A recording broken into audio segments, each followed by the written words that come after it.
Gougiard, who are just behind. Now, what can Lushenko do when the road really kicks up? He's settling himself into a rhythm right now, and you'd expect that. And no surprise to see Kudus trying to shake out Gougiard. If he takes Gougiard to the line, then I'm afraid it will be Gougiard that has the faster finish. Kudus decides to stretch his legs, and Gougiard starts to fade, the bigger man. Merhawi Kudus then. Now he's got a time trial, the time trial of his life on this climb. If he's going to make it, his target is up the road, Alexei Lushenko, and here he goes, digging in. Well, he's a little guy, packs a lot, big punch when it comes to an incline such as this. But is it too much? I believe it probably fried by... Go into that suffering mode and just go for it and see what you can do. But he looks good, looks to be turning, you know, the pedals quite a good pace for the moment. And Kudus, we can... Beneath the two-quarry, we will see. Looks... And it...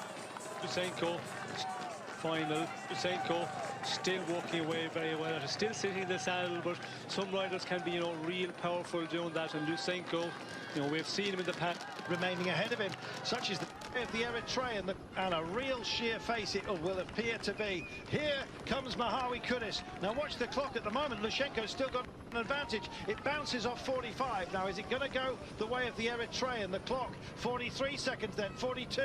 That will start to tick down, and it's to a launch potentially of Kudus, and he's got to really dig in right now. Likewise, you could say the same thing for this man who's clawing his way up the mountain, almost right with a climber, and they do that in about this, so it can separate the top still here. 45 seconds, and it looks like it's Kudus that's gone pop here.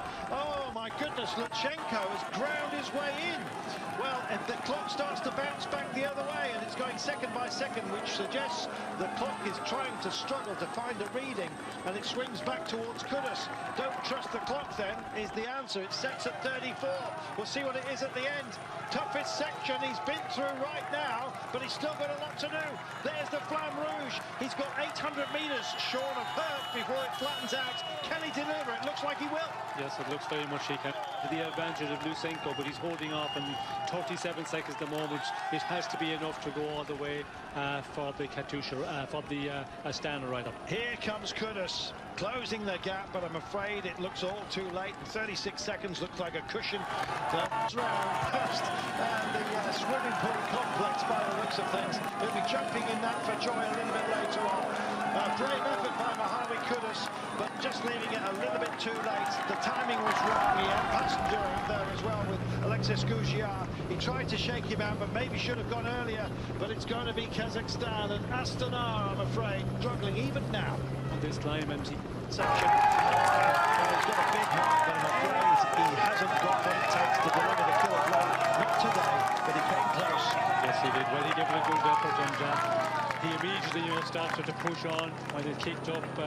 He had to go for this man because a bit from him and was... Well,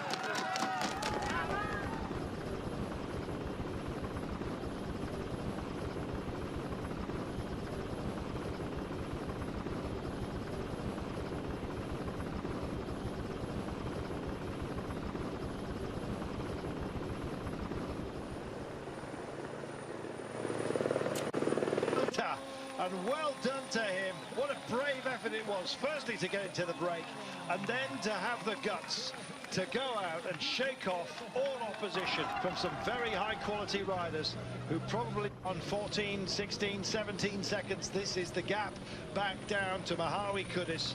Little bit of a lack of timing perhaps from him, but you never know how Lushenko would have responded. He was able to tempo up the climb, realised that the game was just ahead for Chris Froome potentially to use as well. Just take him on. Yes, well, I think on a climb like this you have to, you know... It's quite hard to be in the breakaway right after the start, so yeah, last climb around 16 average, so it was quite steep and hard because when I was riding almost 4 hours in the wind, so especially for me to catch three, four guys in the front. So yeah, super hard and tough race. Did you expect such a big difference with the peloton today? Yeah, it is quite hard to say because in the peloton race, most of the race was headwind. So when you are in the bunch, just for the front guys, but rest of the group was like quite relaxed. So for us, it's quite hard. Luckily, we are around a lot of guys we present in the breakaway. So unfortunately, the goal was for stage. So yeah, a lot of attacking before second climb, out of categorized climb. So this was super hard for me, especially was not steep enough for me. So just to follow like Movistar and Katusha, there are two riders. So they are playing with two. When I follow the other guy and the other guy is gonna attack. So yeah, I was super happy with the amazing team support to be in the break. They helped me a lot in the beginning to present. So yeah, luckily, even I'm really happy with second place. Still a lot of opportunity for the next. So yeah, I'm really happy.